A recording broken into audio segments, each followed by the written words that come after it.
Je voudrais informer le personnel des forces armées de la Fédération de Russie, les citoyens de notre pays, nos amis du monde entier, ainsi que ceux qui continuent de se faire des illusions sur la possibilité d'infliger une défaite stratégique à la Russie, sur les événements qui se déroulent aujourd'hui dans la zone d'opération militaire spéciale, notamment après l'utilisation d'armes à longue portée de fabrication occidentale sur notre territoire. Poursuivant l'escalade du conflit provoqué par l'Occident en Ukraine, les États-Unis et leurs alliés de l'OTAN ont annoncé précédemment qu'ils autorisaient l'utilisation de leurs systèmes d'armes de précision à longue portée sur le territoire de la Fédération de Russie. Les experts savent parfaitement, et la partie russe l'a souligné à plusieurs reprises, qu'il est impossible d'utiliser de telles armes sans la participation directe des spécialistes militaires des pays producteurs de ces armes. Le 19 novembre, 6 missiles opérationnels et tactiques Attack-MS de fabrication américaine et le 21 novembre, lors d'une attaque combinée de missiles par les systèmes Storm Shadow de fabrication britannique et HIMARS de fabrication américaine, ont frappé des cibles militaires sur le territoire de la Fédération de Russie, dans les régions de Briansk et de Koursk. À partir de ce moment, comme nous l'avons souligné à plusieurs reprises, le conflit régional en Ukraine provoqué par l'Occident a acquis des éléments de nature mondiale. Nos systèmes de défense aérienne ont repoussé ces attaques. En conséquence, les objectifs manifestement fixés par l'ennemi n'ont pas été atteints. L'incendie provoqué par la chute de fragments de missiles Attack-MS dans un dépôt de munitions dans la région de Briansk a été éteint, sans faire de victimes ni de dégâts graves. Dans la région de Koursk, une attaque a été menée contre l'un des postes de commandement de notre groupe sévère. Malheureusement, à la suite de l'attaque et de la bataille anti-aérienne, il y a eu des victimes, des morts et des blessés parmi le personnel des unités de sécurité extérieure de l'installation et le personnel de service.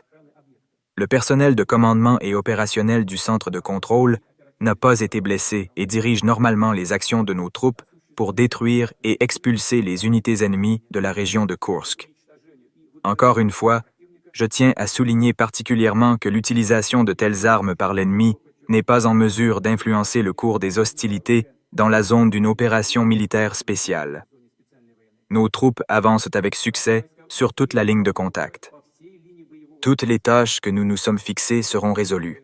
En réponse à l'utilisation d'armes à longue portée américaines et britanniques, le 21 novembre de cette année, les forces armées russes ont lancé une frappe combinée sur l'un des objets du complexe militaro-industriel ukrainien. L'un des systèmes de missiles russes à moyenne portée les plus récents a été testé dans des conditions de combat, en l'occurrence avec un missile balistique équipé d'un équipement hypersonique non nucléaire. Nos spécialistes des fusées l'ont appelé Oreshnik. Les tests ont été réussis, l'objectif de lancement a été atteint. Sur le territoire ukrainien, dans la ville de Dnepropetrovsk, a été touché l'un des plus grands complexes industriels connus depuis l'époque de l'Union soviétique, qui produit encore aujourd'hui des technologies de missiles et d'autres armes. Nous développons des missiles à moyenne et courte portée en réponse aux projets américains de produire et de déployer des missiles à moyenne et courte portée en Europe et dans la région Asie-Pacifique. Nous pensons que les États-Unis ont commis une erreur en détruisant unilatéralement le traité sur les forces nucléaires à portée intermédiaire en 2019, sous un prétexte farfelu.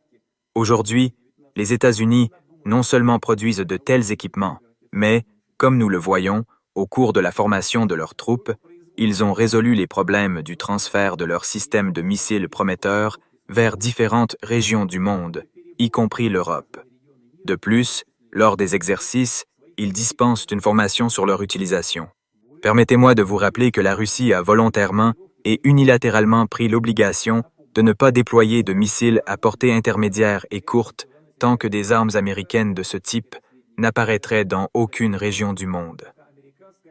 Je le répète, nous testons le système de missiles Oreshnik dans des conditions de combat en réponse aux actions agressives des pays de l'OTAN envers la Russie.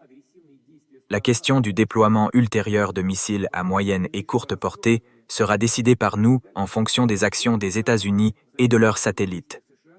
Nous déterminerons les cibles à détruire lors des tests ultérieurs de nos nouveaux systèmes de missiles, en fonction des menaces contre la sécurité de la Fédération de Russie. Nous considérons que nous avons le droit d'utiliser nos armes contre des cibles militaires des pays qui autorisent de l'utilisation de leurs armes contre nos cibles. Et en cas d'escalade des actions agressives, nous réagirons de la même manière et de manière tout aussi décisive. Je recommande aux élites dirigeantes des pays qui envisagent d'utiliser leurs contingents militaires contre la Russie d'y réfléchir sérieusement. Bien entendu, lors du choix, si nécessaire, et en guise de mesure de réponse, des cibles à détruire avec des systèmes tels qu'Oreshnik sur le territoire de l'Ukraine, nous proposerons de manière proactive aux civils et demanderons également aux citoyens des États amis qui s'y trouvent de quitter les zones dangereuses. Nous le ferons pour des raisons humanitaires, ouvertement, publiquement, sans crainte d'opposition de l'ennemi, qui reçoit également ces informations. Pourquoi sans peur? Parce qu'il n'existe actuellement aucun moyen de contrecarrer de telles armes. Les missiles attaquent des cibles à une vitesse de Mach 10, soit 2,5 à 3 km par seconde. Les systèmes de défense aérienne modernes disponibles dans le monde et les systèmes de défense anti-missiles créés par les Américains en Europe n'interceptent pas de tels missiles. Je voudrais souligner une fois de plus que ce n'est pas la Russie, mais les États-Unis qui ont détruit le système de sécurité internationale et qui, en continuant à lutter et à s'accrocher à leur hégémonie, poussent le monde entier vers un conflit mondial.